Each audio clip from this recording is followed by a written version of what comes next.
Oh wait, I keep looking at that camera though. I should be looking at this one. My bad. This one. Well, we'll do one more. I remember. All right. 1, 2, 3.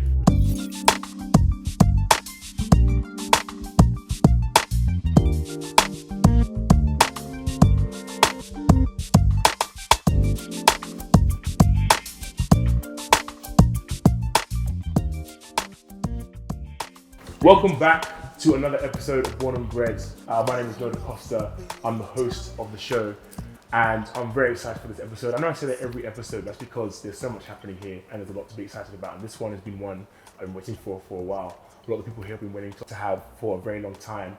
And we're going to be discussing representation in Australian media. And so because of that, I brought on some of the best media heads that I know, starting with Adongwood. If you can tell us a little bit about yourself, who you are. Thank you. Best media heads. That's a big title. My name's AD Manyoul. I'm a thought leader, bicultural consultant, and coach. And my plugs, I guess, on Instagram, which is a bit dead, is at AD Manyoul. So a bit about myself is that I do dabble a bit in the media space, and we'll talk a little further about what it means to be an entertainment media rep as opposed to, I don't know, just general news media. But I dabble in a lot of that in terms of storytelling within the community and a lot of community development stuff in general. So I'm Debirioun, do a lot of community work, music, creativity, art. If you're looking at media, all types of media, just a very passionate person about creativity and expression. Very, very happy to be here with all you guys. You guys are amazing people. My name is Lydia Tesema. I am someone who functions, I would say more and more I'm getting to a point where I can introduce myself as a host and a presenter and an MC, an overall conversationalist basically, but I am also very multifaceted in the sense that I'm a creative and just tied in, I'll passionately dabble into any creative form and really embrace it. I run a platform called Below the Surface, and pretty much it's an organized landing space for all my creative things was the main purpose, but I'm sure we'll get into it later. And I also work heavily in community development, so storytelling, disseminating information, looking after the community and connecting with them. And education is something that I'm also really passionate about. So yeah. Yeah, I'm Matthew Cray. I'm just a brown boy from the north. I'm a co-founder, current host and director of content at AU Dollars, Australia's Hip Hop Connect. I'm a partner here at Marhshall St Studios, it's a beautiful facility.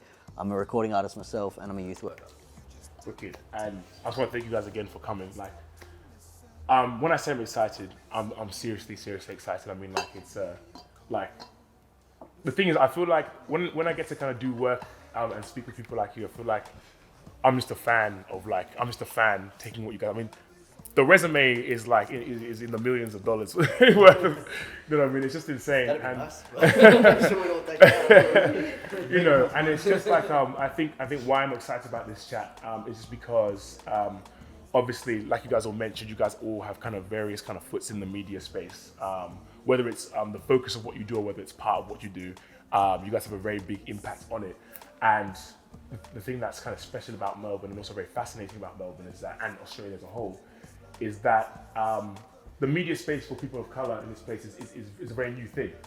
Honestly, media in Australia is new in general, as we're one of the youngest large Western countries, but then within that, people of colour being in that is a very new thing, both entertainment-wise and both journalistically.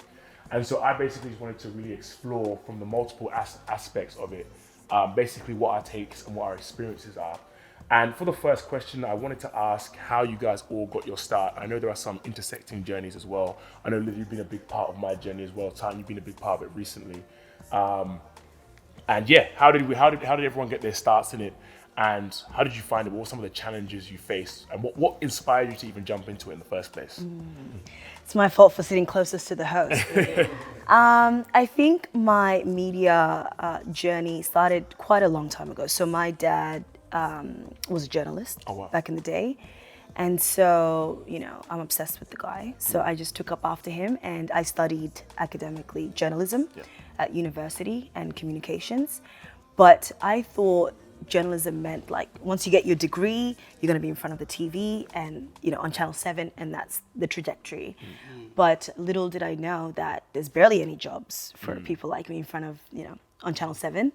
But then I realized that the skills I did get at university meant that I can work in the media space, but create my own spaces.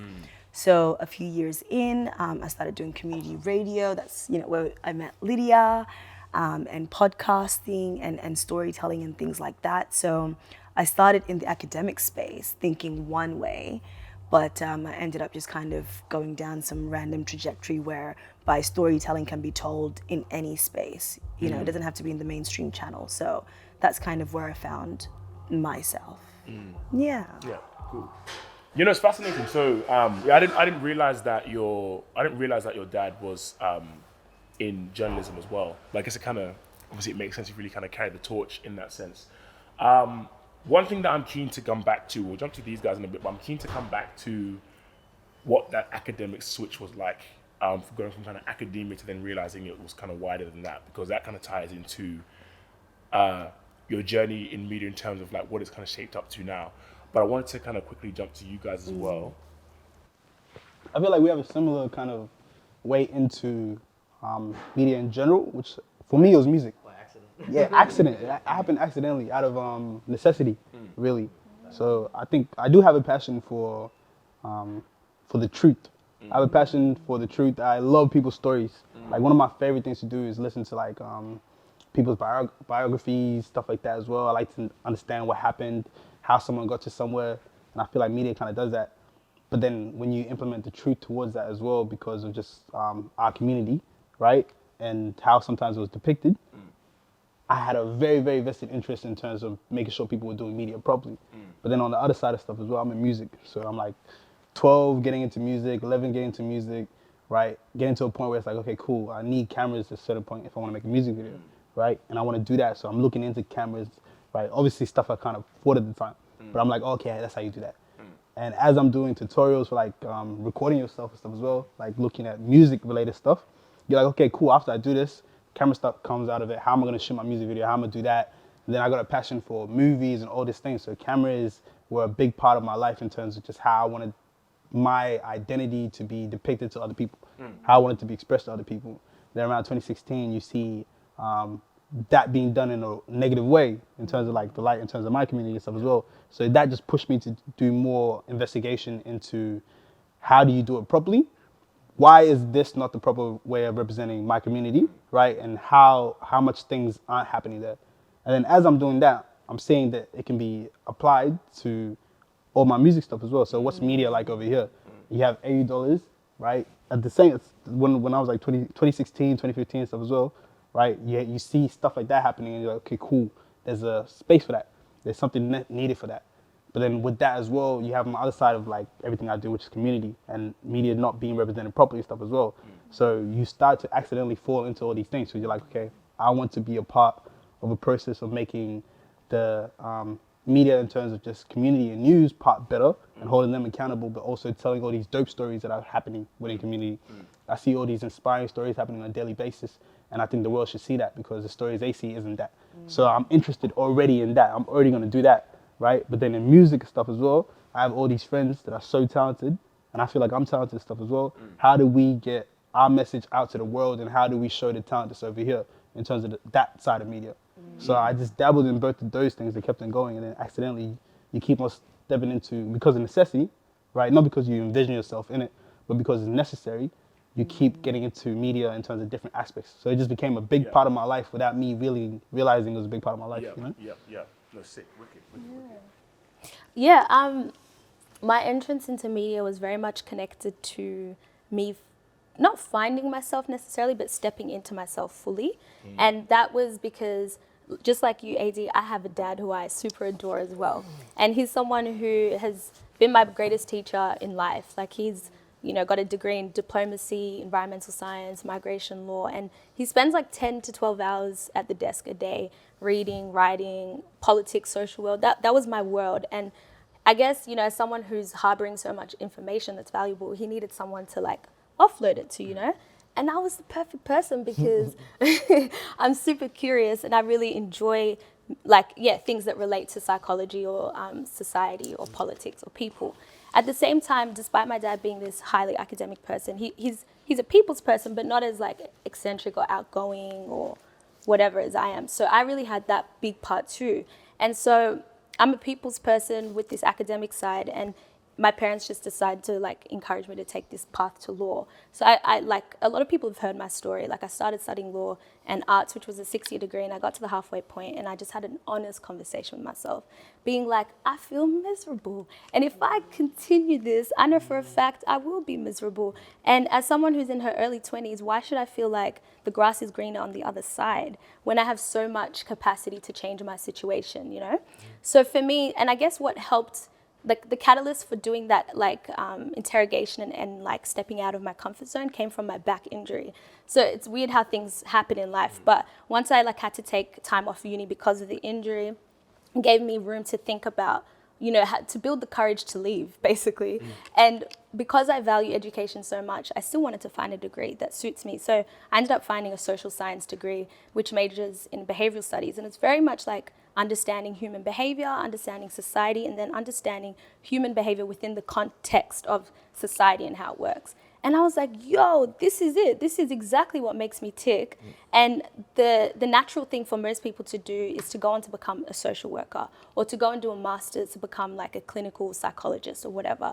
But for me, I didn't see that for myself because I saw myself living a very dynamic life, which involved, you know, drawing on different skills and being in different spaces. So I was like, I just want to be able to talk about, I've learned about society, you know, deviance, conformity, like the brain, you know, like early psychology, all of these things. Like this is the sort of like information or knowledge that is good to have if you want to engage in like discourse, you know?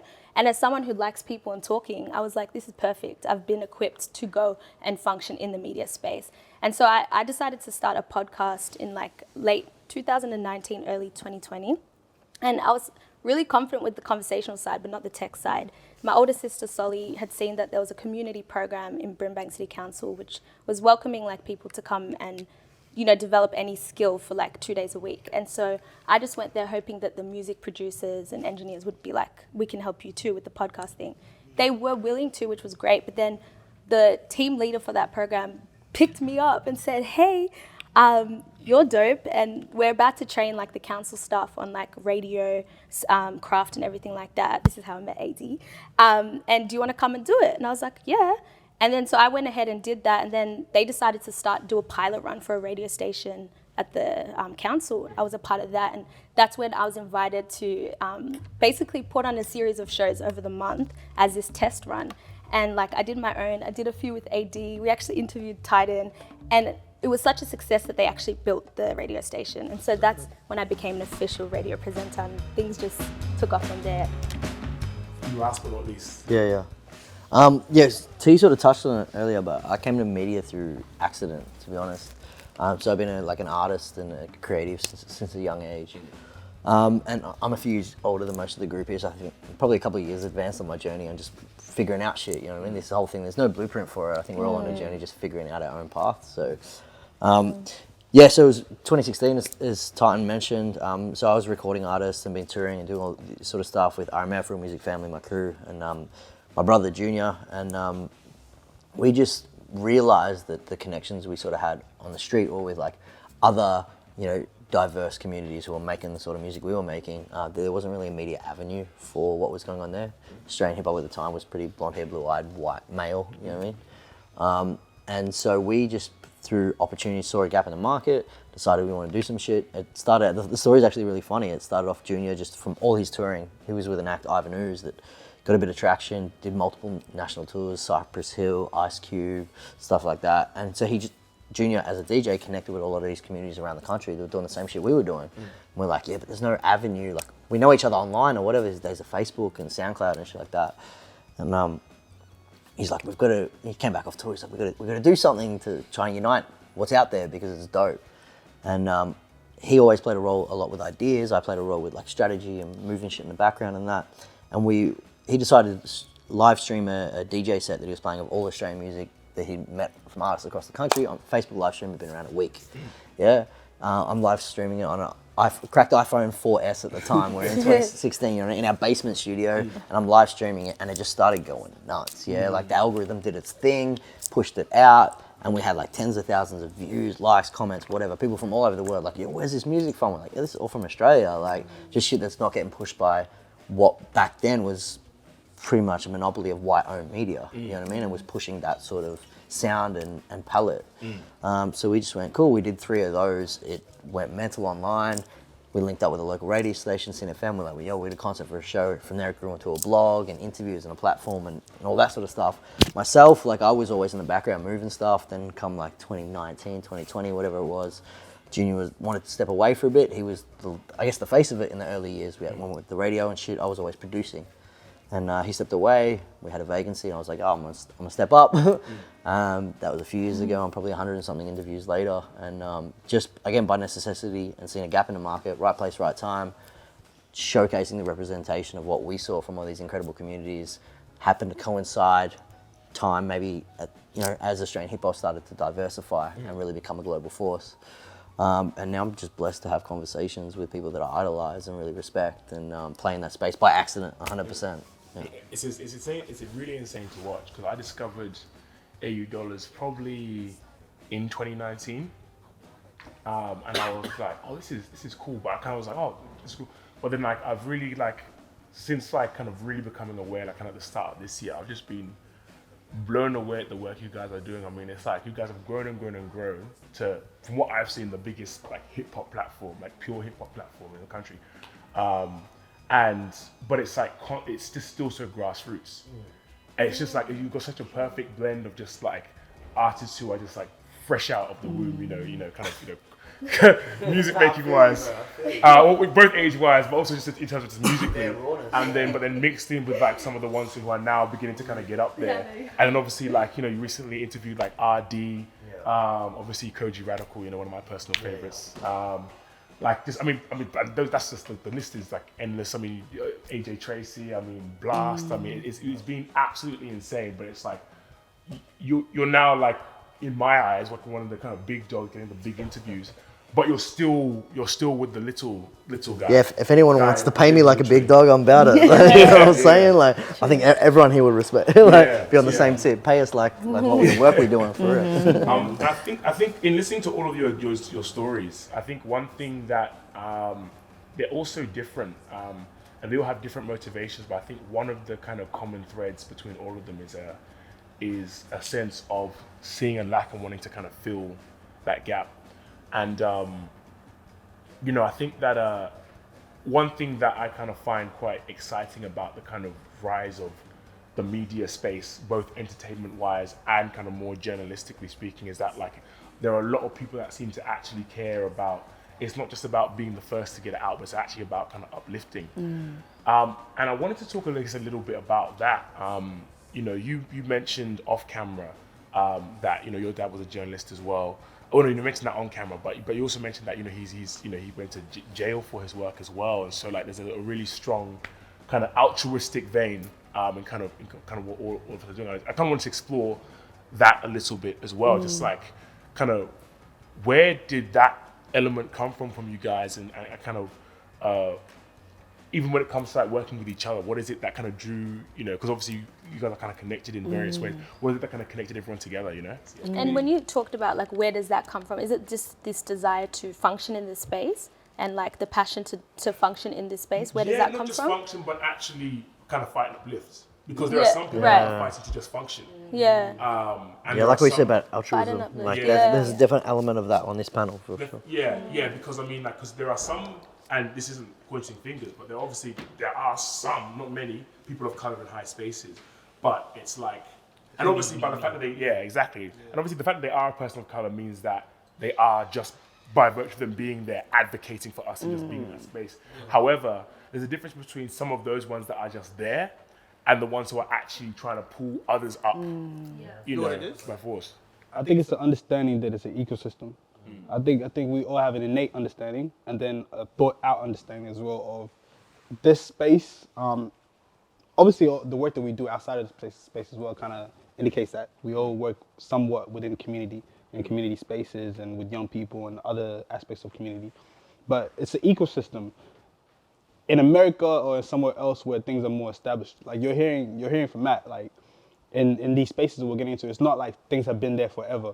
And even if things have been there, they haven't been for us for a long time. So the institutions and the structures and the systems that I built weren't really, they never had the thought about, okay, cool, how do we properly represent a South Sudanese kid that's coming into music and coming into rap and coming into all this stuff as well? Or, you know, a brown kid that's trying to get into it and trying to get to the utmost of music. They never really thought about us, right? So within our communities, when we look at those spaces and we know we want to go into a space and want those futures, there's nothing there. But then there's obviously talent, and there's obviously community, and there's obviously other generations that you see under that are aspiring for the same thing. And so your vision. Can I add as well, actually? I think what another thing that kind of makes it unique to Australia as well is that, like, in those communities actually do have very strong cultural ties and roots than in the UK and America. I was saying to you off camera, like, even like, you know, for me, my initial experience was that of someone Black British before I was Ghanaian or Caribbean, because you know, I was born and raised and my mom's from there. But meanwhile, we come here and it's like, it's not just, it's segregated. Yeah, well, I mean, I wouldn't necessarily say segregated. That's what in I the said. sense, well, I mean, in a sense, but not in the sense that like people are staying away from each other. But it's like we're still, you know, either our parents are from there or we're from there. Yeah. So it's not just you know, it's like, it's only when I came here I was African in a sense, Yes. but I was Black in the UK and in America. Yeah. And so there's a whole kind of sense of like building those communities while also having strong ties to the actual kind of cultural ties as well. Yeah. All new. It's all new. That's the beautiful thing about Australia, because it is so new. I mean, the positive and negative is that we're still basically first or second gen. So we do have very strong ties to our home cultures. Each other. Yeah, and each other. And, you know, unlike the UK where it's like generations in, so you're UK first and then whatever ethnicity you are after. So I think it's whatever. But to go back to your question about, you know, getting into this space to uplift people, I always say I struggle to have an elevator pitch about all the things that I do, because I do really random stuff. So I love to describe myself as a jack of all trades, master of none, but an expert in just taking up space. So I'm randomly in like academia, I'm in the media space, you know, I'm in a whole creative space and whatnot, you know, tried my hand at acting and whatnot, I'm terrible at it. But everything I do, and I have really bad imposter syndrome, so I hate public speaking. Like if I had my way, I would be living in a beach, you know, just chilling, not talking to anybody, right? Yeah. But the reason I do this, I feel compelled to force myself into these spaces so that people in my community can say, oh, if this crazy bitch can be in these places, right? Like, why can't I, right? Like, I spoke to her and she's totally normal. So why can't I be in these spaces? So I feel like, you know, I have to put my foot through the door so that I can open up the door for other people. And even though for a lot of times, you know, you might be the first and it's difficult and, you know, you get the brunt of the bullshit, you have to try and kind of pave a way and try and create that safe path so that other people can take those steps after you. So that's what really drives me to continue doing what I do, even though, you know, I'm in panic mode basically 24/7, even though you can't see it.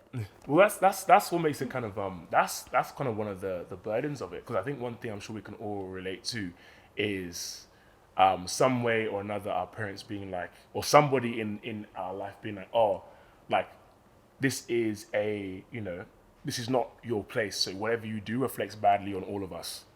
And it's like, you know, you say like panic mode, and it's like, that's so relatable, but it's like, it also like, it kind of speaks to the kind of weight that a lot of us carry, both in the media space and day to day. I know that's something that I carry a lot as well.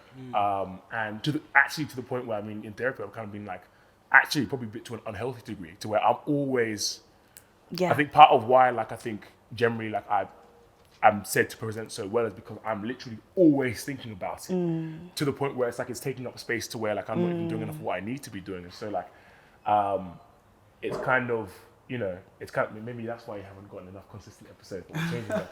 No, but I actually feel you on that, because like, I feel like with me and functioning in this space, it's almost like a natural extension of who I am, to have conversations with people. And frankly, it doesn't make me nervous or anxious in most situations. Yes, I do get nervous before a gig, but like generally speaking, I'm very much in my element, and finding myself in this space was connected to finding, like being liberated from something else that wasn't, you know, for me. But in saying that, I also, like, as I've developed in this space, I've realized that there's two ways to approach what I'm doing. It's like I'm either in service mode to the community or to the audience or to whatever is happening there in that context, or I'm thinking about myself and how this is my career and this is the thing that helps me, make my bread and all of that. So sometimes I can shift because it's like it's my life. This is what helps me survive. Go. I know you got some. I was going to say, what is that balance for you guys between the service and the my career? That's such a poignant point you just made, because even with Born and Bred, for example, right? Like, it's like, I see it as, some days I feel like it's more selfish than it is service, but other days I feel like it's more service because I'm thinking about it. Born and Bred was born out of, no pun intended, not seeing kind of what's happening in Melbourne, all the music. So like, why is no one talking about this? Like, I want Melbourne to kind of be here. But there's also like, but I like having conversations. I like talking to cool people, and it's like, I don't necessarily want to have everybody I talk to on the show. So but it's like, should I have this person because they're a good person to have? So it's how have you guys found that balance of service and everything? Because it's like, you love hip hop. You love discovering new artists. You love the art itself, but it's like now you've got a bunch of young kids like trying to, hey, listen to my thing, and it's like, and now you're having to like listen to maybe some things you might not want to hear, but it's like, but now it's like you're doing it for community, and for you, bro. It's like one of the most community leader. I know that term is kind of a little bit like shaky, kind of like the same with creative. But it's like it's like you're doing so much of what you're doing out of passion for music, art, creativity, but it's like you're also like a massive role model to just both people in your community and to people around you as well, and got so many people. I know you're in a lot. It's kind of for a lot of us, but I know for you in particular, like, you're in a lot of places where a lot of white people are looking at you, being like, "Oh, so what do we do here?" And they're looking to you to say it. So yeah, how have you guys found that balance? Like where is the balance for you guys? Very, very blurry, man. But like, to be honest with you, it's not perfect. And a lot of it, I feel like, in terms of just realizing, it doesn't happen straight away. You don't get it perfect straight away. If you're doing something because you're passionate about it or because it's important for your community, but it also kind of intersects with what you want to do in terms of your career and what you want to be and your dreams and your aspirations. So being a musician and running a platform that's putting up other musicians stuff as well, right? You care about both things. There's a level of sacrifice that just happens, right? There's burnouts that happen, right? And you learn from each one of those, and it's tough lessons, but realistically, that's what happens. And I'm at a weird place with it now, where it's like, 7 years into community work and community service and in different aspects of stuff. So in the media space and art space, because that's just a very dope medium for growth and just teaching and stuff. Then also in different spaces, education, mental health, youth detention, all these different spaces. And what I realized is you just have to get to the point where you're okay with, you can't do this work and not be okay, right? You have to make sure you take care of yourself. But also within that, at the start, it's, I want to do everything for everyone. I want to do this for everyone. I want to do that for everyone, right? You can only do so much and you can only go for so long until you realize that you have to take care of yourself, right? You have to think about you. You have to think about all these things. And I had this conversation a few days ago with a friend of mine that's in the youth space and community space and stuff. And we had a realization in terms of, away from media, what we're battling, right? And the different influences we're battling in terms of trying to be a good influence and trying to do these things, right? You're literally battling things that are way shinier and way prettier. Like, I'm telling people, get a job, go work here, try these things, put in this hard work. And they're competing with the guy that's telling them, sell this, sell that, go do this, go do that, rub this, rub that, and get money quick, right? One thing is just way sexier than the other, right, in terms of that. For you to be able to have the influence that you want to have, and for you to be able to have the impact on the world that you want to have, in terms of everything, in terms of media, in terms of community, in terms of all these aspects of your life, you have to get to a point, right, where you're doing well enough and you're in a good space that you're able to even have the time to do that, but then also have the influence to do that. It's easier for Titan to be like, yo, I'm telling you this, try this out, if he can show that it's working for him. Right? If I can be like, yo, fam, I'm telling you, that's not the move, right? And we've all been there, and we've all been at that point and stuff as well, but that's not the long-term move. This is the long-term move. And I can have something to back it up with, where you're in a space or music is out, all this other stuff is out, where they go, I identify with that because that's the mission that I'm on. It's much easier to then be able to say something because you're living it. But if Titan is saying that all my time is just be put into community spaces and stuff as well, and I'm not thinking about how I'm progressing in my career and the different things that I'm doing, I'm coming into spaces where kids are trying to get to where I'm trying to get to, and I'm telling them to do things without being able to show it's working for me. Powerful. This idea of even just a relationship, to me, the way I see relationships is like, if I concern myself with serving the other person and making sure they're good, and they do the same to me, then naturally, without having to be selfish, we're both being taken care of. But in this dynamic of like being a community leader or in service to the community, you're outputting, like you're putting the work, you're burning out, but we don't necessarily have a lot like filling our cup, you know what I mean?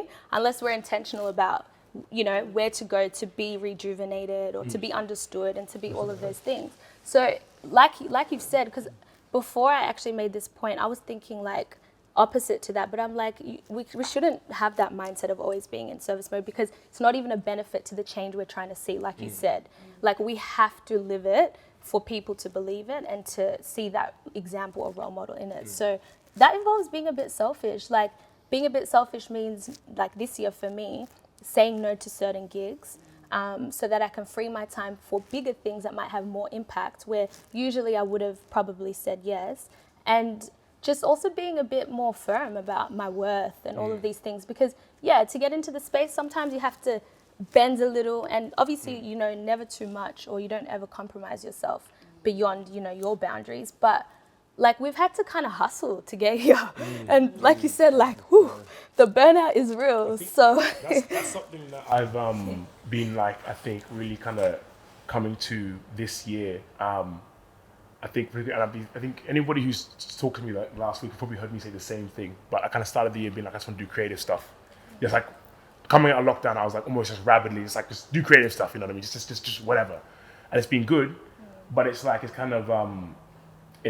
to a point now where it's like, not when I say to a point, not as if something bad's happened, but it's like, okay, well now I'm like, I've done a bunch of creative stuff, but I really want to get laser focused. Like, I want to use my youth and energy to like make sure that I'm still building, you know, be more selfish. And because I struggle with saying no. But it's like, in taking that time to focus, it's like, oh, actually, like, because when you saying no to something is you saying yes to something else. And you saying yes to something is you saying no to something else. And that's what I'm really been learning. Even in you just saying that, I just thought of just some things literally in my head. I'm like, I haven't given them an answer yet. I need to tell them no right now. Like, I'm gonna message them no once I'm done, you know what I mean? Because it's yeah, I guess it's we, you know, it's the kind of the burden of, again, carrying that kind of reputation is like that kind of, we feel like we have to output, you know, give. And it's like, we're still people in this. I guess going to you, because you probably run the biggest platform out of all of us. How do you balance that? Because I mean, like, that is, that's yeah, talk to us, man. I don't is the short truth. But everything I do is really driven by values, and I guess three of my core values are community, culture, and creativity. So I'm always looking for opportunities where those values intersect, and what that looks like. To be honest, like the media stuff, $80, I love it and I put my heart into it, and it's a passion, but it's a means to an end. Yeah.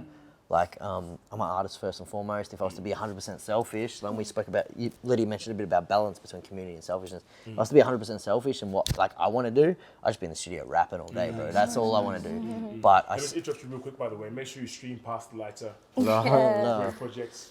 Appreciate you. Carry on.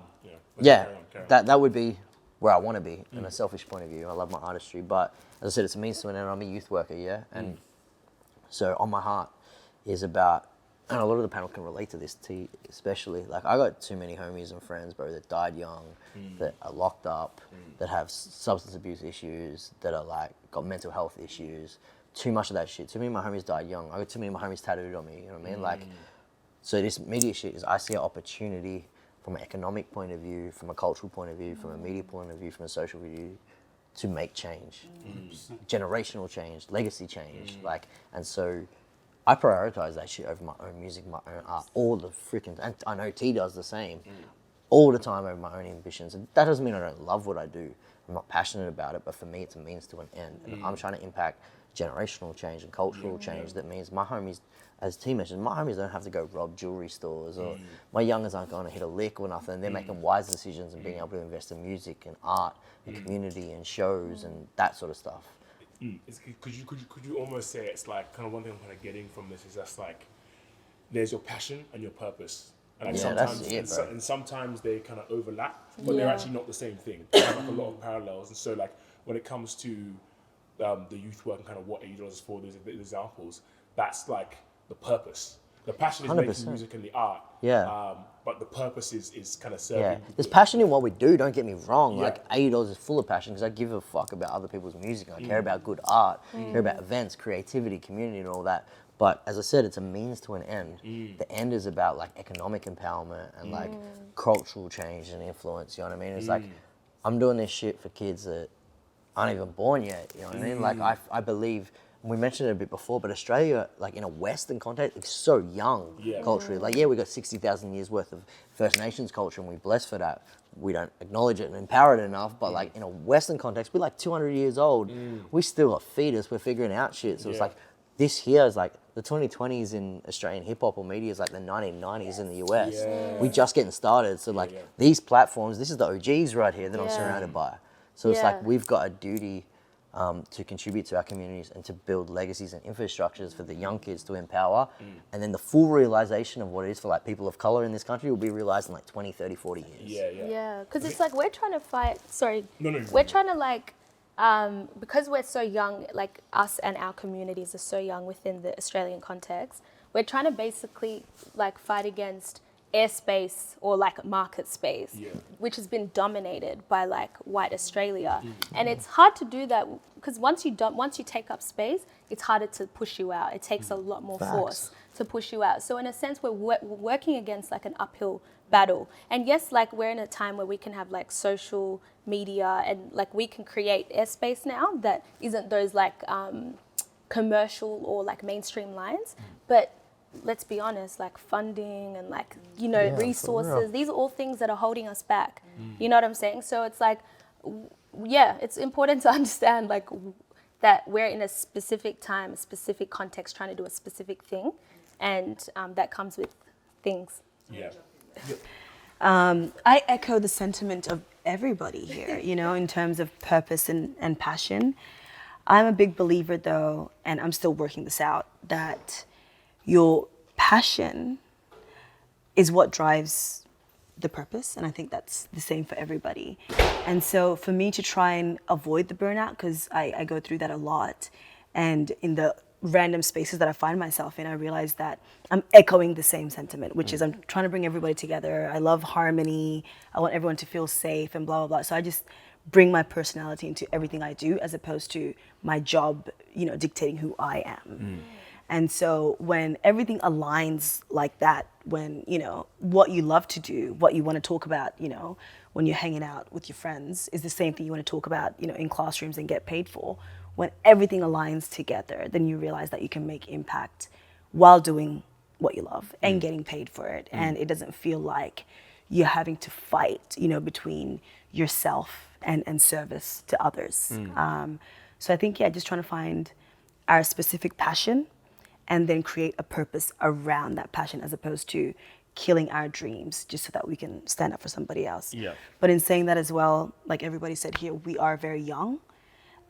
So unfortunately, we have to grab that torch and, you know, for our future generations. And the passion and purpose they can work alongside each other. They don't have to be this thing where you identify passion and find a way for that to work within your purpose. But as long as you're exercising your passion in some way, even if it's not directly with your purpose, then you're still getting the fulfillment, which is allowing you to, you know, do the purpose thing. So I feel like it's about self-awareness for most people, because it's like, do you need to be practicing a passion for several hours a day, or are you good if it's just an hour at the end of the night? You know? Yeah, so Definitely. I think one more little thing I wanted to add, kind of going back to what you said, and it's a slight tangent but still related.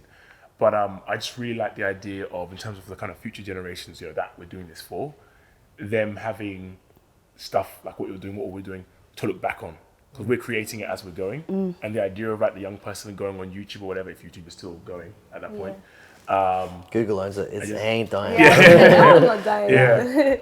And just like they click on videos and there's like a backlog, the same way like we look at other countries and they've got like a backlog, and like just I like the idea of that kind of being the case. I disagree, bro. In a weird way, like I think we've had that. That sounds crazy. I think we've had that, right? So we're able to look back. If I look at music, hip hop didn't start here with us, in terms of like it wasn't that. There's been people who have done it before, right? There's generations. There's different types of hip hop. I'm talking more about in like the the Australian, like the kind of Australian context. Here's where I'm at, right? I'm not even talking about. I'm talking literally Australia. Like I have conversations with Infa and like speaking to him about just everything that's happened within that. So we do have things to look back on, right? I'm talking to Marhshall. Like I know that it's existed here, right? In terms of media. Here's where I think the change has to kind of be. I don't want it to be like 15 years, people looking back and being like, oh, yo, Tide and Matt, Noah, Lids, they did cool stuff, right? I want them to be able to go, okay, cool. They built structures, they built institutions that I can go through, because I think y'all are saying the same thing. I think we're saying. I think you articulated the feeling of what I was saying like way better. Because yeah. Not in the sense because I wouldn't. It would be bad if they look back at us like that's it. Yeah. Like we're trying to keep doing it. Yeah. We gotta build it for them, man. We gotta it has to be different. And what Lydia was talking about before in terms of fighting for space, well, and then going into the spaces that we're creating and stuff as well, right? The institutions we're creating. Best case scenario. Matt and I aren't focused on all this other thing. We're in the studio. We're making music. We're trying to live out. We're gonna get some work in together. Like actually finishing music, right? Like actually finishing music. But here's the thing: we're in the '90s and we're creating Def Jams and this, and that, all this stuff. The bad boys, bro. With the knowledge Death happening now. with also knowledge about where the mistakes happen in that, Facts. right? So that it can be different, That's it. right? And then getting into those places where power is a big thing that we have to start looking at in terms of creators. I think for a long time. We've just been creating just because we wanted to do something cool and we have a vision and want to get the vision out, right? But you got to start coming to the point where, as we're getting older and as we're getting to this position, battle do those power plays, because it is important and there is a balance of power here. Definitely. I wanna hold you there just because we're beginning to touch the topics of the next topic of conversation, But yeah. Now we'll cut that for now. But yeah, that was great. Can I ask? In your view, what is the current state of the media industry in Australia? That's news-wise, entertainment-wise, etc. And then the other question is, what needs to change, and how do we contribute to that change? I think, like we spoke about earlier, Australia is quite young in terms of the West, and the media reflects that. It's still very pale, male, and stale. There is some feminine energy coming into it, but the dominant discourse is very pale and male.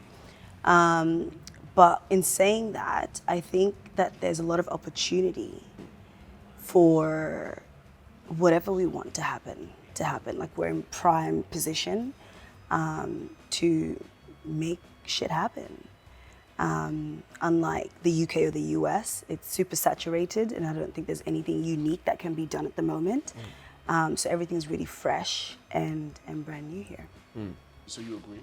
I think there's development needed, really, if you're looking at it. Like Matt said before, we're in the '90s.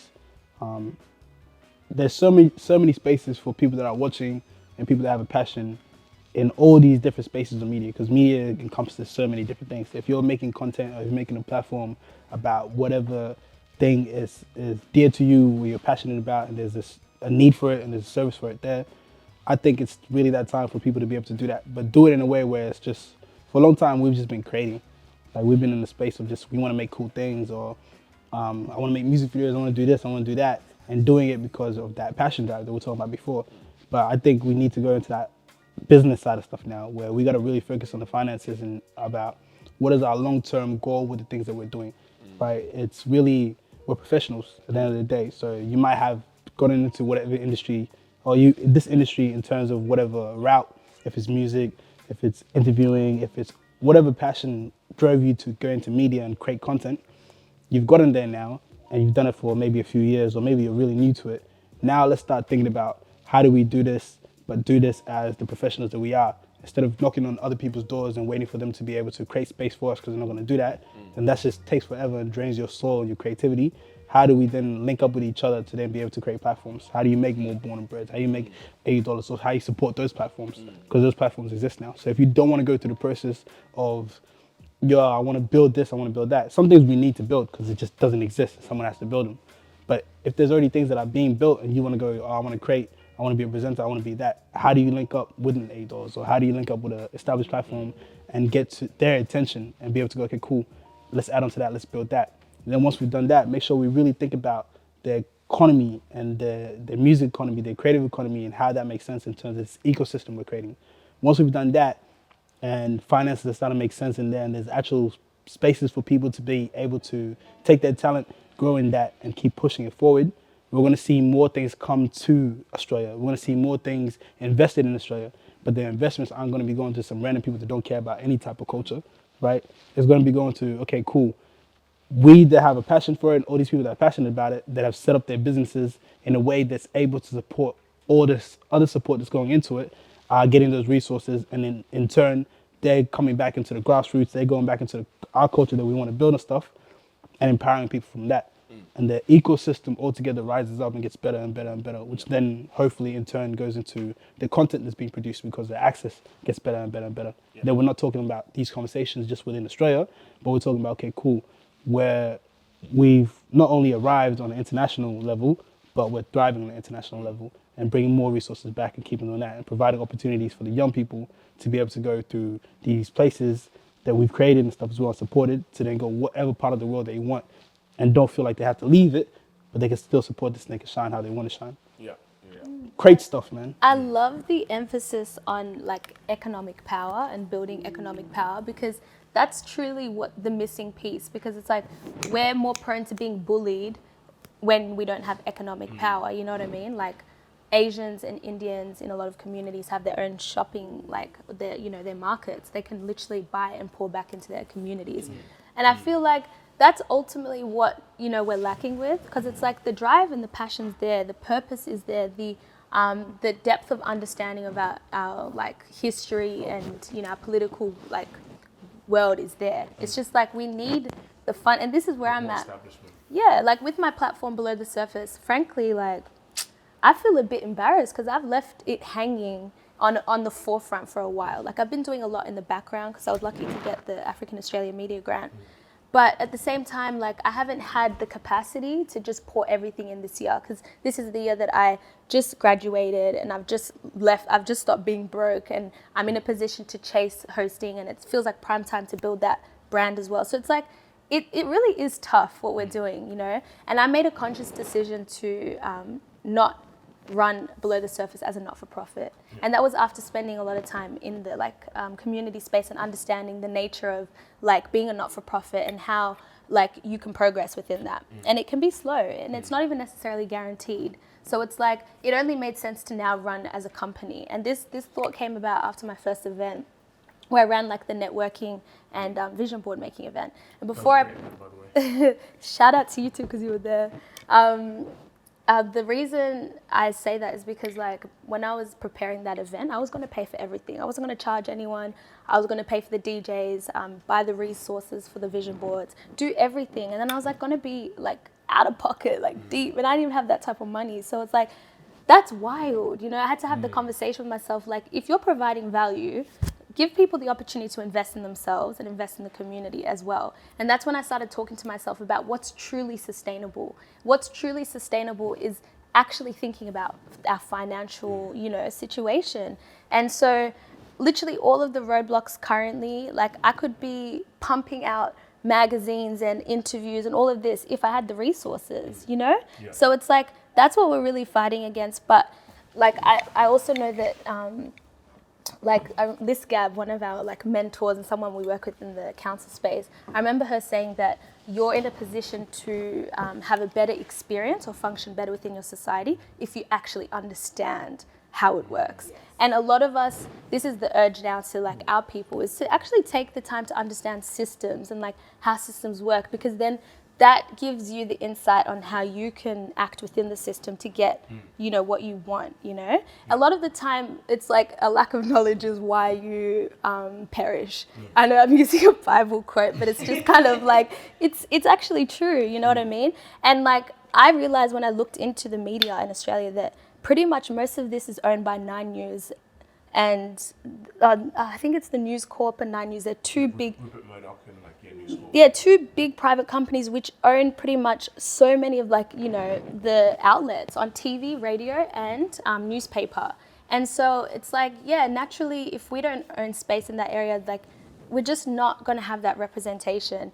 We have the initiative now. We can see like in our community, there's an initiative to take the steps as us, but we actually need more support from our community as well, to be honest with you.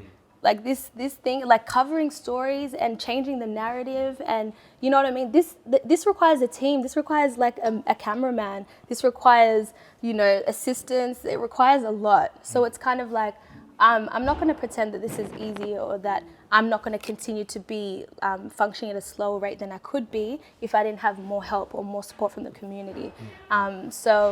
And I'm not saying this to be like, I need help. It's more just like, this is a really layered and complex task that we're trying to do, you know? And it does, in part, take time, because change just takes time sometimes. But yeah, I think that there's still stuff that we can all do, everyone involved. Yeah. The state of media in Australia right now is a really interesting question. I was on a panel at Big Sound about 6 weeks ago. I asked a really similar question, and the facilitator started by talking about the radio listenership numbers and the clicks on websites, and stating that, you know, this industry, what is tainted as not doing well, is actually thriving right now because the numbers are up. And I went, yeah, absolutely. I think the numbers are up on the demand side. It's the supply side where I have a real issue and I have a real concern. And that is the fact that $80, like, we're the exception to the rule, we're not the rule. We've been around for like 6-7 years, whatever. It's an independent grassroots, POC-owned organisation from the grassroots up. Like, most of the organisations similar to us die within 0 to 3 years for a few reasons. One, there's no money coming through, they do other things with their life. Two, they get poached by like a big white organisation to either be a journalist for them or an A&R at a label or whatever. That talent gets poached. The name or that brand dies. That person goes on to have, you know, an employment opportunity rather than being an entrepreneur. And that's one of my real concerns about the space at the moment, is like $80 is the exception to rule, because largely it's been run off of free labour by myself and my team that are continue to do this. And then now all of a sudden in a market competing with big organisations like Spotify who are producing their own content, or like $80 when we start to exist, like we were one of the only POC organisations from the grassroots doing it. Like, number of great organisations out there, don't get me wrong, but like my options right now at this point are build long term for a value that's under my market value for a long period of time, or sell out to the brag media, or to who else are we talking about? Archetype media, which is a Complex and Acclaim, or SGC media as well. Like, no disrespect to them, they're independent people who built their shit up, but they're all white owned. Like, that's a fact. So it's like, what are my options now? And it's like, we've got to build long term, and now I'm competing against big organizations that are creating their content. So I'm getting squeezed, and I'm noticing my colleagues, I would call them, who have started independent just out of passion, now getting squeezed. It's like, what does this mean for sustainability? Right. And that's my biggest concern right now. It's like, demand is there. People want to hear media that is created by POC people from disenfranchised communities that looks different to the stereotype of how it's been.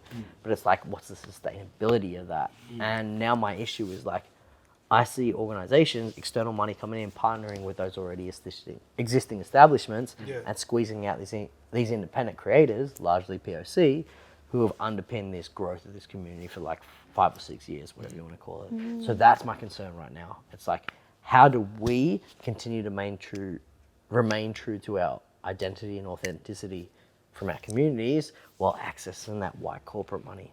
It's like, it's a tightrope to walk. And I know it's something you've been walking for a minute, bro. Yeah, fam. Before you go as well, that, and the reason that's so important, and that's just real. That's just honest and that's real. And at the end of the day, we all have our own lives as well, and we all have, like we said before, we all have things that we want to do outside of these passions that we have and stuff as well. But the important thing that we got to remember stuff as well is while all this stuff is happening, more money is going to come into Australia, right? All these scenes, and I'm going to speak from music because, you know, I know music, right? There's going to be more organizations, more companies, corporations that are coming in here and they're going to partner with what is worked somewhere else or what they view as that, right? Which isn't always going to be community, right? Here's why that's effed up, right? And what happens. The more independently owned and organizations and sites and platforms and stuff, right, that big fish eat little fish, that happens for, the less voice we have within what we want to be a part of and within the culture of what we want to do. If we don't have mats at Big Sound, and if we don't have platforms where we can go on and push music and do these things, as we're all growing and as we're all getting better and as this industry is becoming an actual industry, right, where it's generating money for people and it's supporting people's lifestyles, if we don't have that, we don't have representation. Not because we all say representation in terms of, like, you know, it's been used so much, but I mean for real, it means that when we're actually looking at the sector that we're trying to get into, because you understand this is business, when we're looking at that, it's how much of the pie is owned by the culture. And that's it. Ownership is the thing. It's like faces at the front is one thing. And like, don't get me wrong, representation, I'm about that. Like, I'm seeing more diverse faces at the front of these interviews, at the front of these conversations, as it should be. But how is that reflected in ownership, bro? That's what is generational change. Decisions. And decision making. All of this conversation around squeezing and selling out, right? It's got me thinking about the fact that we sell ourselves out. How do we get community to support each other? I know in the African community, like, they would rather go and buy stuff from a white man and invest in that than support, you know, their own local person trying to come up. And I know in the Western society, like, they support their friends. When a friend opens up a business, they show up with money to buy their products. As Africans, we show up at a friend's event and we expect free things, you know, so how are we supporting each other to boycott these systems so that we're not selling out and continuing to be independent and creating our own tables, you know, so that the mainstream has no choice but to buy into us instead of us going to them? It's fascinating you say that, because it's kind of like, it's almost not controversial to say, but it's almost just like, because we're in this place, because obviously, I mean, I was thinking about how, like, you know, why do we go to an event and we expect free stuff when someone expect show up with money? Makes me think that obviously there's like a cultural lineage in that, because, you know, like, you go to your neighbor's house, you're going to get fed, all that kind of stuff. It then makes me think, like, in order to kind of get past representation and into the actual rooms, how much reverse engineering, or if you want to be negative, erasing of our kind of cultural values do we have to do to achieve that? It's unlearning. It's unlearning, but it's like, are we unlearning? Is this thing that we're unlearning? Okay, it's got negative effects, but it's a part of culture. We're now having to unlearn our culture, and are we unlearning our culture for? I don't want to sound like woke when I say this, but ultimately capitalism. Not in the sense of trying to contribute and be greedy, but we're in this system, and so obviously that's the way we get into the system. Obviously, ownership, capital. I think we do a lot of bad shit under the guise of culture. You know, culture is something that was created at a time, and it continues to evolve and shift. There is no such thing as a fixed culture. If there's something that used to work 100 years ago, 50 years ago, and no longer works for this environment, we have an opportunity to change it, to tweak it the way that we choose to. It doesn't mean that we're conforming to Western society. It means we're conforming to our environment as Black third culture kids in this society. If we're going to be honest, money is important. Like, it's just part of it. Like, you can't do any of this. These people are coming to conversations about market share with a war chest, right? Where I don't need to understand culture. I'm gonna hire everyone that does, right? I'm gonna 'Cause throw money money talks. at them, and they need to Facts, survive, bro. and they That's need this. facts. Understand what you're battling, right? In terms, there's so many different aspects of media. I'm focusing on music for a while because it gets big, right? Which is a conversation we should have, but they're coming to this conversation about market share and how much of that they own with a war chest, with distribution channels, with all these other things, and they're versing people that started out with a passion in their bedrooms or in conversations with their friends and stuff as well. They bought their cameras, they went this, they went that. They had to put in hours of their time by themselves and stuff as well with no pay.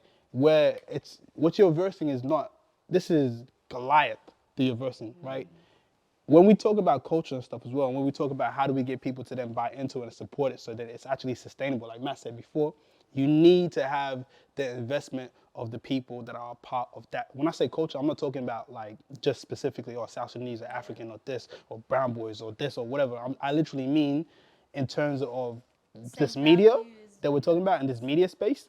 How do we get our friends and people to consume media? Because everyone consumes media on a 24/7 basis. People are, you're on your phone, you're going through TikTok, you're going through this and stuff as well. How do we get more market share of that? How do we get active investment in that? In terms of coming to events, coming to things that are happening, going onto websites, resharing interviews, resharing stuff that's all that and supporting it, making it a hub. So do you mean people who are like into Consumers. hip hop? Yeah, consumers that are in like certain categories. Of media, of the media that we're creating within the media landscape that we're creating within this nation. How do we do that? And the thing is, bro, a big part of that is, for real, business and business acumen and understanding that this is a business and you have to think like that in terms of, yo, how do I actually make sure I can sustain this, right? Because it's going to be impossible for us to do this for free forever. Because what's going to happen is your team's going to get smaller and smaller and smaller because not everyone can do that and people have different, and that's just life, right? You have to figure out, it can be 6 months that we're giving up for free for 8 months of this, but we have to figure out and we have to always be cognizant of how do I make sure my team's eating. That's a part of it. And you can get to that place, but you have to actively think about it in all things that we do, in all aspects of media. And then the second, quality. It's not, yo, if my friend's making shirts, cool, I'm gonna support my friend. But for me to make sense to keep on doing that, I need these shirts to be of quality, bro. You can't just be like, yo, I'm making stuff and I'm putting stuff on it, right? If you're putting your name on it and if I'm putting on me, right, it's off the relationship with a friend, that's one thing. But now, how I continue it and how I get other people that aren't your friend, right, to hop onto it so it's become something that you can do, you have to put quality into it. You got to think about it. If you're making videos, if you're making a site, if you're making whatever, right, do your utmost to two things. Be impeccable with your word and what you're saying you're trying to do, 100% all the time. Like, make sure that if you're saying you're going to do this and stuff, right, that doesn't mean you have to get it right every single time, but you have to try to get it right every single time. And quality of content, right? You can't just make some BS and put it up and be like, yo, we're trying to do this. Do your best to make it the best you can get it. And then once you're at the point where this is as far as you can go because of financial restrictions or whatever other restrictions, look out for other people. Reach out to people. Take in that extra step. Why are we acting like we're not hustlers? That's the only way you're going to beat these guys. It's the fact that you have more knowledge in terms of culture, and you give more of a fuck. Those are the two things you have. Use those things and get into that. And then that's how we start making, I want to see more people going $80 and support $80 stuff as well, right? Yeah. But I also want to see people that want to be presenters and stuff as well go, yo, I have an idea, I want to do something there. And hit Matt out and be like, yo, it makes sense. And build your platform and stuff as well. Start doing those things. No, I just wanted to add like another point to tighten from my perspective, which is like a willingness to communicate and participate a little bit in Australian society, because ultimately, have we ended up in spaces and been in the position to put our people on and practice our craft because we've been willing to communicate with certain people? You know what I mean? And it doesn't mean you compromise yourself. It doesn't mean anything like that. But I just feel like there are certain people in perhaps the multicultural communities who, out of hurt or skepticism and these sorts of things, are not willing to actually participate or interact with certain bodies and peoples and organizations, which it's just like you're never going to get through the door then. Do you know what I'm saying? Like, doing this podcast, this Voices of Australia, I'm like exploring what a socially cohesive society looks like. It's so layered, but ultimately participation and sense of belonging, all of these things which make you feel like this is your land and this is, you have that ownership, which gives you the confidence to go and do things and affect change. You have to be willing to like interact with the system. So I don't know, some people might have extreme views around interaction means like you're a traitor or you're this. No, that's the only way change has ever been able to be made. Yes, you're strategic to a degree, and yes, you're making sure that you're taking into consideration like how you're interacting with both sides and you're not compromising yourself. But this sort of change that we're truly trying to affect, it's like something we've got to do with the system. It's not like aside from the system. And yes, like, in ways it is like without the system, because we need to build that economic power within ourselves. So in some elements we don't have to rely on the system, but we're functioning in Australia. We're trying to build the multicultural community in Australia. It's still Australia at the end of the day. And I just think that from our perspective, we could shift our perspective on a few things. Yeah. I just want to follow on from what Titan said about quality. Talking about that. It's like I had an interview with Killer Mike maybe like 8 weeks ago or something. It was a like landmark moment for me because that's an OG, not only artistically but Congrats for that, by the way. thank you, bro. But in terms of like talking about community presence and like social change, and I asked him a question. I asked about the importance and the weight you put upon social change in your art, and he said to me, and it really stuck with me.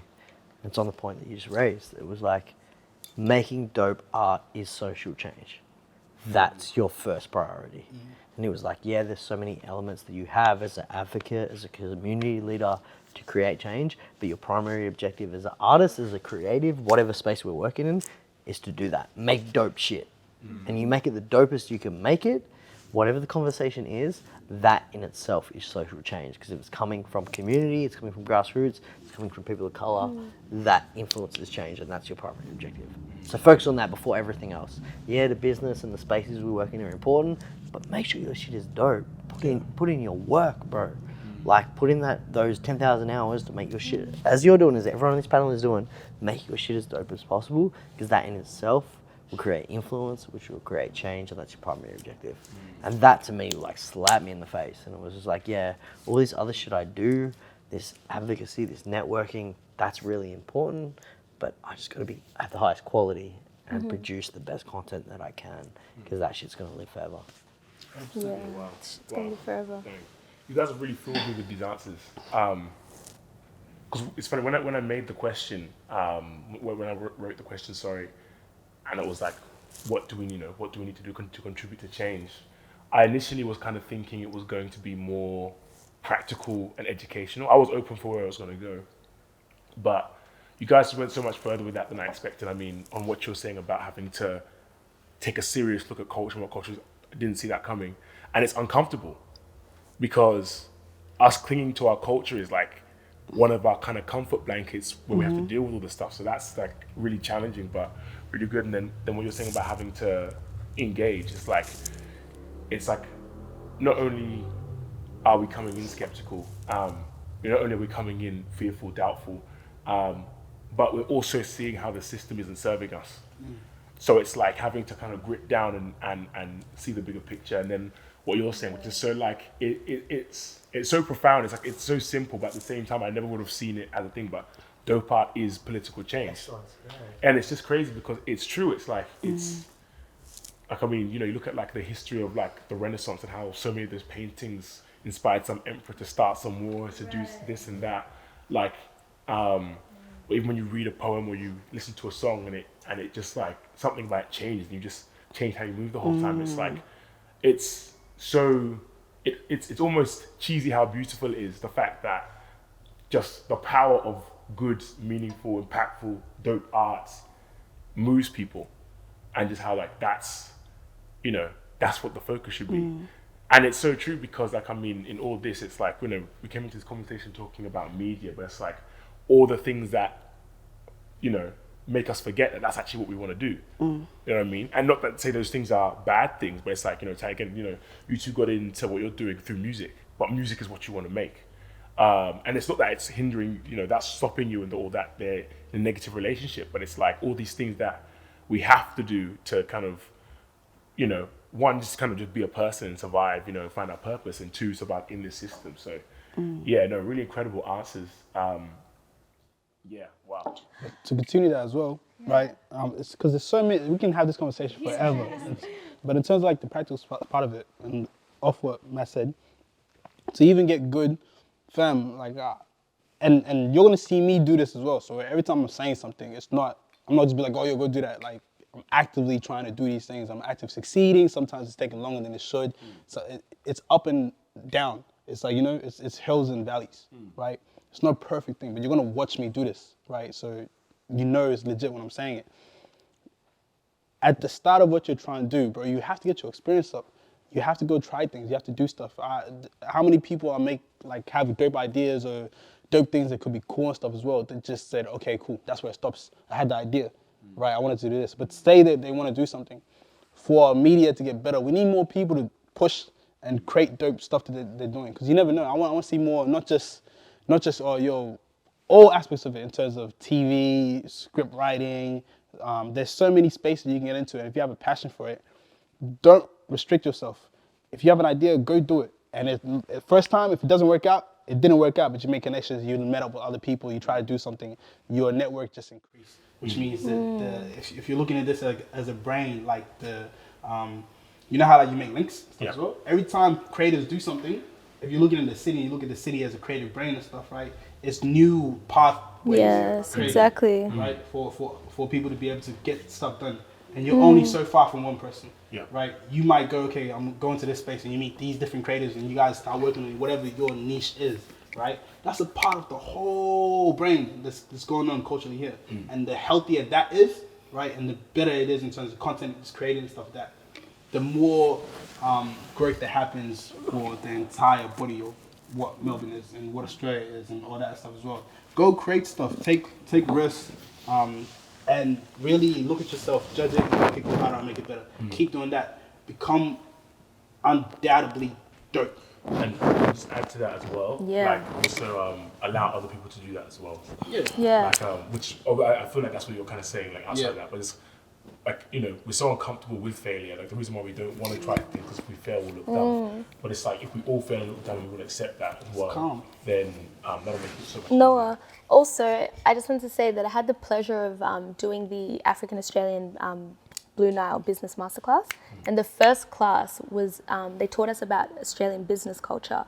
And what they really emphasize is that in order to actually progress in this culture, relationships, trust, networking. I just wanted to build on what you were saying because it's literally like people work with you if they like you here. They work with you if they trust you. They work with you. It is because sometimes it's not about skill. It's about skill and do I like you, or skill and your character, and can I deal with you? And so I think it ties into the whole engagement thing because like you don't have to be a people's person. You can be on a mission. And your mission can have a strong purpose. And it might not be your natural thing to engage and make networks and connections. But don't write that off just because you're not a people's person or you're an introvert. That's part of the business acumen. Or find people who can do that. Exactly. Or find people that can do that. And that was my second point is ask for help. Because I think some people might be underestimating at home how much we've been leaning on each other or how much we've been hitting up each other type thing. And I say this we want people to talk to each other, for real. For real, we talk for each other. Yeah, exactly. And I've had people who have come to me in my DMs and they start by saying, I wasn't going to hit you up because I thought you were too busy, but... And the last person to do that, and I asked if I could mention him, Kuti K, because he reached out to me recently because he wants to enter this space as a media personality, someone who has worked as a youth worker, who is a photographer, who is in these spaces. And, I really appreciated that. And I feel like perhaps there's some of you that wanted to do the same thing, but you just haven't. And I feel like he now has gone and bought the equipment. He's ready to start his podcast, and it's like we're leaning on each other. That's something that you also have to realize is we're leaning on each other to actually progress and to just remember that. Like we look like superheroes maybe, and that's something I've had to accept because sometimes you go out and you have people really talk to you about how you're influencing them and stuff. But you're like, we're everyday people too, everyday people. Wow. Well, unfortunately, this is genuinely a conversation that could go for days. There were so many facets that we explored, so many that we didn't get to explore that I know we could have, but I don't know. that'll just have to come for another episode. But before we go, I just wanted to get a few more things from you guys. What were kind of some final words of advice that you would give? I mean, you dropped so many gems, but if you just kind of have to leave the audience with one thing, what would that be? Starting with you, man. Yeah, for real. I feel like life is I don't know if you all ever read those Goosebumps books when you were a kid, like where you could pick which way you go. It's like, you know, if I turn left, I go to this page. If I turn right, I go to this page. Life is a choose your own adventure novel, like 100%. Pick whatever the fuck you want to do and just run at it, 100%. Like that's my biggest bit of advice, is like, figure out your values and what's important to you and then run at that 1,000,000%. And that's the biggest bit of advice I would give to anyone. It's just like, the future isn't predicted. Like there's no expectations or gravity on what your potential is. So just like pick what you want to do and then put the work rate in and just run at that. I've been in positions and I'm blessed and lucky to have been in positions that I didn't deserve, but it was just because of tenacity and work and passion and desire. So that's my word of advice, is just run that up as much as you can and go to pastlighter.com and stream my shit. I have two pieces of advice. The first one is alignment. Alignment with self is so important. Alignment with your values, all of the things, some of the things you mentioned, because that's what positions you to affect the change that you were here to do. Because we're all we all basically have different roles to play in this change. Like even the response to what we put out as people who are advocating is a part of the change. So it's like everyone doing their part through being like as aligned to themselves as possible is what I would say. But two, people can be won over. I think most of the change that has happened in history is because ultimately people and the nature of people can be won over. Even the most racist person who's functioning in the most racist system can meet a lovely man and have a conversation, and because of how we're built as people, can be, you know what I mean, converted in a sense. So it's like, don't just look at everything and make assumptions, and never like work don't not do things because of assumptions. Like never lead with them. As people, I've really observed myself and my nature, and like I do assume things. The assumptions pop up in my head. I think that's my nature. But what I make sure not to do is like ever lead with assumption. It's like I act in a way as if my assumption is false until I know for sure. And I just feel like we could kind of apply that principle in this area of change, because there's some things that we don't do out of fear, or we don't do because we don't think we're gonna have any impact. So that's my pieces of advice. Do things well, first and foremost. Think about what you want to do. Think about, after you've thought about what you want to do, right, you can have that goal, you can have that ambition and stuff, right? Don't take on hella stuff. Go to the things that prioritize in terms of fun, but then also why are you doing this and what's it leading to next. And then do that to the best of your ability. Whatever your ability at that time is. Don't kill yourself over not doing things crazy. Like, you know, don't go, oh, I'm bad at this, or I didn't do it great, or I'm not gonna keep continuing it. Do it to the best of your ability. Repeat, you'll get better and better and better, and more people will look at you, will invest in you and support you. That's gonna happen. But as you're doing that as well, we get so wrapped up in creativity, right? And we don't think about the other aspects of stuff, right? This is our work. This is you're walking towards something. So think about that. Think about, how does that make sense financially? How can I do these dope things, right? How am I selling it, right? If I can't get in this space, how can I be creative to find a way for someone to invest in it, right? Or find a different way to sell it. If I can't, if I have a short film that I want to do, or a video I want to do and stuff, and it's going to cost this much, am I just putting that in my pocket and then having to slow down again and go to work, something I don't want to do and stuff as well, and then release every 6-7 months?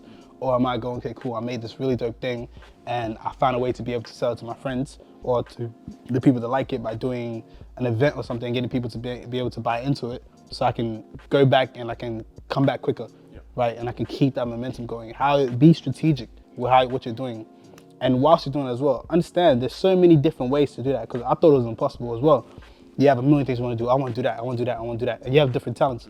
This. Why do I have to pick one? I'm doing all of them. All right, cool. Coming from me, man? Nah, that's me. I'm speaking about me. I'm speaking about me 100%. It's like, For sure. I think we can all relate to that. And you get lessons. I've had these lessons, right? And last thing, there's money out there, fam. I'm telling you, there's people that invest, and that doesn't mean you have to go to if you're presenting or if you're doing something as well. You don't have to go to a job that takes away all your freedom and all your time and stuff, right? There's other spaces that people aren't thinking of where you can get money. There's so much philanthropic organizations. There's councils. Councils have a lot of money to do different things and have to use this money, right? Not a lot of people apply for those things that they're trying to invest in exactly what you're trying to do because they want to see that happen with their local area, right? There's money everywhere. Search for that money. Find something that suits you. I'm not saying change what you're doing already, right? Find someone that wants to support what you're doing and wants that to happen. Because if you want it to happen, there's probably other people that want to see that within their community, right? Find that, apply for those things, work with those people, build relationships with those people. What Lydia was saying before, there's systems that are here that isn't just, oh, yo, F that system. There's places where it's like you don't want to be in, but there's people that you do want to work with that want to invest in things because they want to see the same change that you're trying to do. Find those people, make your job easier, and then create dope stuff, and it's going to happen. I think the first thing before, I think we're talking really high level stuff. And there's a lot of people that are going to be watching this that haven't even got their foot through the door, that don't know what's going on. So I think first and foremost, besides trying to get the money in the bag and the whatnot, is we've got a lot of unlearning to do as people of color. So I'd say therapy is my number one advice, because I think, we were talking earlier about walking as unapologetically yourself as possible, and that being influence in itself. And if you're so wrapped up in trauma and distress and insecurity and all of this stuff, and you haven't figured out anything about yourself, and you're just walking this earth and you don't know what's going on inside your own self, then you can't really be anything. You can't do anything, you can't be of impact. So I think looking within ourselves, working on our mentals, physicals, emotional, spiritual, everything, before even taking up any space is number one. But secondly, I think, we're all sitting on this chair because we intersect in some way. We're all in the media space, but we all have different voices. So I think people really need to work on figuring out what they're good at specifically, and then using that medium to affect change, as opposed to all of us trying to copy each other and being like, I want to do music because I've seen this person and I want to do this. You can all kind of go to the same place, make the same money, and have the same kind of effect with what you're personally good at. So if it's music, if it's just talking smack, which is what I enjoy doing, you just figure out how that works for you to get to the spaces that you want to get into. And I think lastly is know your worth. As a Black person, going into training spaces and trying to go into organizations that would ideally pay a white old man $50,000 an hour to hear them speak, right? But as soon as I walk into the room, they try and dismiss you and reduce you. And sometimes you have to figure out when it's okay to be like, no, this is not worth my time or energy. I'm not just gonna beg for scraps or whatnot. I'm gonna step away, even though I do need to eat for my own dignity. And when you say, all right, I'll compromise. So I think the reason that this issue is being perpetuated is because a lot of us people of color aren't in that place of security, of feeling worthy, which is that thing you need to work on through therapy or whatever it is, whatever means, to step up and be like, no, this is what I deserve. And, I've been doing this work. And I think that confidence as well, that translates to the people that you do walk into the room with, or that you do have those meetings with, because they realize, oh shit, she knows what she's worth. Like, we can't just fuck around and be like, oh, So that's what I've been working on, is being like, should I compromise here, or is this not worth my time? Because they should be so lucky that I'm stepping into their room and gracing them with my presence and my knowledge, right? It's not that I'm going into their space and that, I should be happy. Because at the end of the day, being put into these spaces where we have so much responsibility on our shoulder to do everything on behalf of community, like walking into these spaces and being seen is a privilege, as opposed to the other way around. And I think we just need to start walking with our heads held high and realize that we're the ones that have the juice, that people want. So pay up. You're not going to hear nothing from me. Also, can I just add, that we often tell stories about successes, like failures is important to highlight. And I just feel like, you know, it's taken time for me to translate what I believe I'm good at, which is talking and discussing and, you know, all of those things on screen or to an audience. And I just want people to understand that you might have a conviction that you're really good at something, you're made for something, but there's going to be a period of time that you're going to have to work at expressing that to the world. Do you know what I'm saying? And don't question whether or not that's your purpose. That's all I'm going to say. No. Wow, thank you for that. I was going to add my own advice as well, but as I was listening, I kind of got lost. I was like, dang, maybe I should sit back and get school. But I guess the last maybe thing I'd add in terms of advice, and you know, perhaps it's kind of, you know, it's one of those things that's easier said than done. But again, if you're watching this and you're young, if you have an interest or something in something, and you're the only one with that interest, or you know your friends don't get it, like keep going at it, even if you have to do it in secret, because you know, I'm talking particularly to high school students here. High school's hard. It's brutal, and this is still within me trying to give the advice, but it's just like, yeah, if you have an interest in something, or you kind of feel like something makes you react, like don't push that aside, because that's you, and the more you kind of foster that, and the earlier you foster that, the easier it is to then walk into the spaces you want to walk in. Obviously, we're talking about kind of media representation, so in the context of this video, that might look like maybe you want to public speak, but none of your friends do it. They see them as, you know, a teacher's pet or whatever. If you have to develop it in private, develop it in private.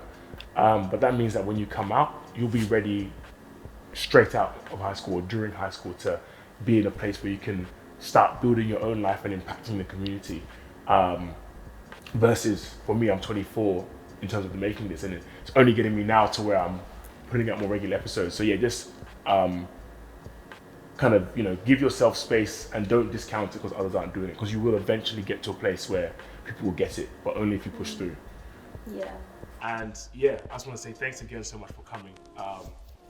Conversations like this for me genuinely add years to my life, like camera or not. And when the cameras weren't running and we were doing this, like it was this the camera, like the conversation you're seeing is exactly the conversation we've been having off camera as well. So, and it's just, yeah, it's an honor to do it, especially with all of what you guys are doing. Like, I mean, like, it's, you know, 16-year-old me, 15-year-old me is like as if I get to kind of sit across from people like this, and then just on a grander scales. Like, it's just crazy. All the moving around I've done to be in a city where this is all happening is a real honor, a real pleasure. So thank you guys for coming. Thank you. And just one last question. What is the meaning of life? And that's where we go. Are we clapping or what? Because before we, you know, open a can of worms. All right, and that is a Girl, you. That's funny.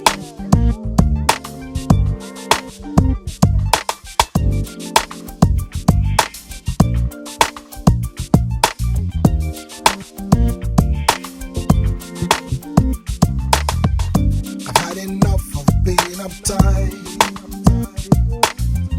I never seem to do what's right. I'm sick and tired of trying too hard.